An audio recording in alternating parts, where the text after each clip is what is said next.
itu bingung karena banyak yang menyembah patung berhala. Hampir di sepanjang perjalanan ke rumah, dia melihat patung. Sesampainya di rumahnya, benda itu juga masih ditemukan, dan ternyata ayahnya bekerja sebagai pembuat patung. Nabi Ibrahim alaihissalam merasa bingung terhadap apa yang dilakukan oleh ayah dan masyarakatnya. Hingga kemudian ia memutuskan untuk menyendiri di gunung. Dalam usia sekecil itu, dia pun bertanya-tanya kepada dirinya dan rasa ingin tahunya sangat besar. Di manakah Tuhan itu? Manakah yang dinamakan Tuhan? Kemudian Allah memberikan mukjizat kepadanya, yaitu sebuah pemikiran yang cerdas dan kritis. Allah Subhanahu wa Ta'ala mengutusnya sebagai penyampai keberadaannya. Selama ini, kelak masyarakat meninggalkan berhala yang tidak penting dan terus bertakwa kepada Allah. Dengan kecerdasannya, dia menjalankan taktik untuk menyadarkan Raja Namrud dan pengikutnya. Kemudian Nabi Ibrahim pun menjalankan aksinya dengan menghancurkan semua berhala-berhala terkecuali berhala yang paling besar. Saat Raja Namrud kembali dari luar kota, dia sangat marah besar. Dia mencari orang yang merusak berhala-berhalanya. Nah, salah satu pengikutnya memberitahu bahwa Nabi Ibrahimlah yang melakukannya. Dengan penuh rasa marah, dia meminta Nabi Ibrahim untuk menghadapnya. Raja Namrud berkata, "Wahai Ibrahim, bukankah engkau yang telah menghancurkan berhala-berhala ini?" Nabi Ibrahim pun menjawab, "Bukan." Raja Namrud lalu menjawab, "Lalu siapa lagi kalau bukan kau? Karena kau berada di sini saat kami pergi dan engkau sangat membenci berhala-berhala ini." Nabi Ibrahim menjawab, "Ya, tapi bukan aku yang menghancurkan berhala-berhala itu. Aku pikir berhala besar itulah yang menghancurkannya. Bukankah kampaknya berada di lehernya?" Raja Namrud menjawab, "Mana mungkin patung berhala dapat berbuat semacam itu?" Mendengar hal itu, dengan tegas Nabi Ibrahim pun menjawab, "Kalau begitu, kenapa engkau menyembah berhala yang tidak dapat berbuat apa-apa?" Begitu pintar dan cerdiknya Nabi Ibrahim menjawab segala pertanyaan dari Raja Namrud tersebut. Hingga akhirnya banyak masyarakat yang tersadar bahwa Tuhan yang selama ini mereka sembah tidak dapat bergerak, melihat, dan hanya bisa diam. Kemudian kisah Nabi Ibrahim berlanjut saat istrinya Hajar dan bayi kecil mereka Ismail melakukan perjalanan selama berhari-hari. Kemudian mereka berhenti di tempat yang tidak memiliki air, tumbuhan, atau kehidupan manusia. Satu-satunya hal yang bisa dilihat adalah bukit dan pasir. Nabi Ibrahim membantu istri dan anaknya turun dan kemudian meninggalkan mereka dengan sedikit makanan dan air minuman. Saat dia naik kembali ke atas untanya, Hajar sangat terkejut dan bertanya kepadanya, "Mau kemana Nabi Ibrahim? Meninggalkan kami di lembah tandus ini?" Nabi Ibrahim tidak menjawabnya. Hajar khawatir hal buruk akan menimpa mereka, terutama bayinya yang bisa mati kelaparan dan kehausan. Kemudian Siti Hajar bertanya lagi, "Apakah Allah memerintahkanmu untuk melakukannya?" "Ya," jawab Nabi Ibrahim. Karena Hajar adalah istri yang taat dan memiliki iman yang kuat, dia berkata, "Jika ini adalah perintah Allah, maka dia tidak akan meninggalkan kita." Meski Nabi Ibrahim sangat mengkhawatirkan keluarganya, dia tahu Allah Subhanahu wa Ta'ala sedang mengujinya dan Allah Subhanahu wa Ta'ala pasti menjaga keluarganya.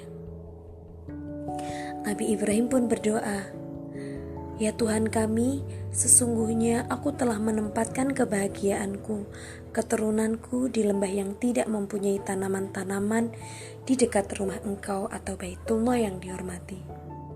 Ya Tuhan kami, agar mereka mendirikan sholat, Maka jadikanlah hati kami sebagian manusia cenderung kepada mereka dan beri rizkilah mereka dari buah-buahan.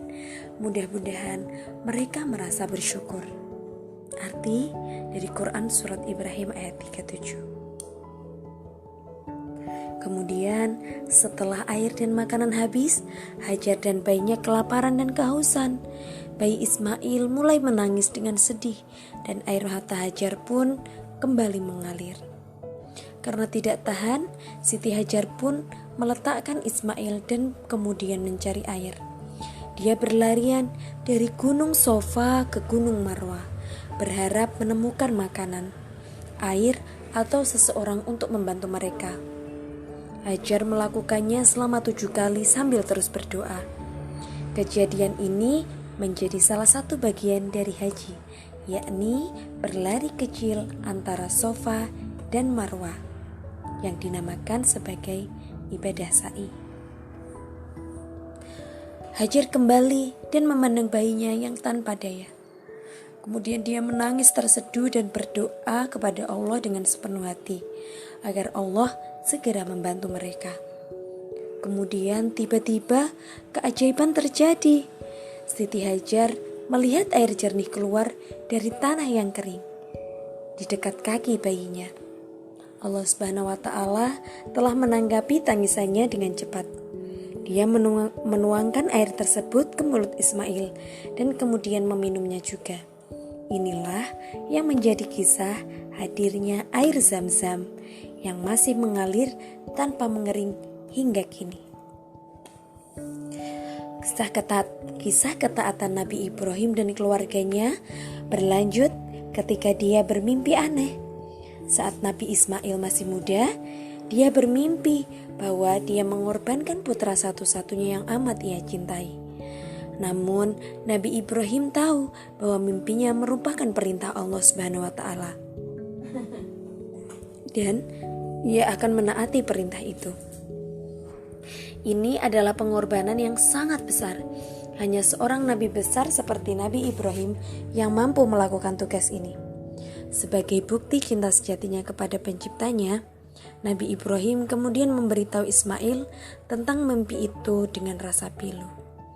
Kemudian Nabi Ismail berkata, "Wahai ayahku, lakukan apa yang diperintahkan jika Allah menghendaki." Kemudian Ismail melepas pakaiannya dan meminum air. Khawatir akan kesulitan, Nabi Ismail meminta ayahnya untuk mengikat tangan dan kakinya. Nabi Ibrahim kemudian menajamkan mata pisaunya agar kematiannya cepat dan rasa sakitnya berkurang. Dengan berat hati, ia mengangkat pisaunya dan membawa ke tenggorokan Ismail. Tetapi pisaunya tidak mau memotong. Ismail mendesak ayahnya untuk menekan lebih keras, namun tetap saja tidak terpotong. Nabi Ibrahim kemudian meminta pengampunan atas kelemahannya, dan Allah Subhanahu wa Ta'ala menjawab permohonannya. "Wahai Ibrahim, kamu telah memenuhi mimpinya, maka kami memberi pahala yang taat." Setelah itu muncullah seekor domba jantan besar menggantikan Nabi Ismail. Pisau itu nyatanya dapat memotong tenggorokan domba itu dengan salah satu gerakan cepat. Nah, inilah yang menjadi kisah Nabi Ibrahim yang menjadi dasar adanya Hari Raya Kurban atau Idul Adha. Keutamaan dalam kisah Nabi Ibrahim. Sejak lahir hingga akhir ayatnya, kisah Nabi Ibrahim menjadi wujud ketaatan dan ketauhidan yang sangat luar biasa. Ini bisa menjadi potret ideal bagi pendidikan dalam keluarga. Ada beberapa keutamaan yang bisa kita dapatkan dalam kisah Nabi Ibrahim. Yang pertama adalah nilai akidah. Allah Subhanahu wa Ta'ala tidak akan meninggalkan dan akan selalu mengawasi makhluknya. Allah akan memberikan petunjuk kepada makhluknya dan Allah Subhanahu wa Ta'ala tidak sederajat dengan makhluknya. Kemudian nilai yang kedua yang bisa kita pelajari adalah nilai moral. Akhlak kepada Allah atau hablum minallah Jika Allah memberi petunjuk dan menjawab doa hambanya, maka kewajiban manusia adalah untuk menerima dan mematuhinya. Yang ketiga adalah nilai edukasi. Akhlak yang ditampilkan dalam kisah Nabi Ibrahim alaihissalam adalah akhlak yang luhur, baik dalam menghadapi ayahnya atau umatnya yang kafir. Nabi Ibrahim mengajak manusia berdialog menggunakan logika dan gaya yang berbicara yang baik dalam menyampaikan kebenaran, adik-adik. Selain itu, dalam kisah Nabi Ibrahim juga ditemukan sosok nabi, pemimpin, ayah, dan suami yang luar biasa. Seperti itu. Nah, Nabi Ibrahim adalah sosok nabi yang bisa kita contoh dan kita ambil keteladanannya. Nah, sekian kisah Kak Lail pada malam hari ini. Semoga anak-anak suka ya. Terima kasih anak-anak. Kalian hebat hari ini. Sekian, semangat mengaji dan sekolah esok hari. Wassalamualaikum warahmatullahi wabarakatuh.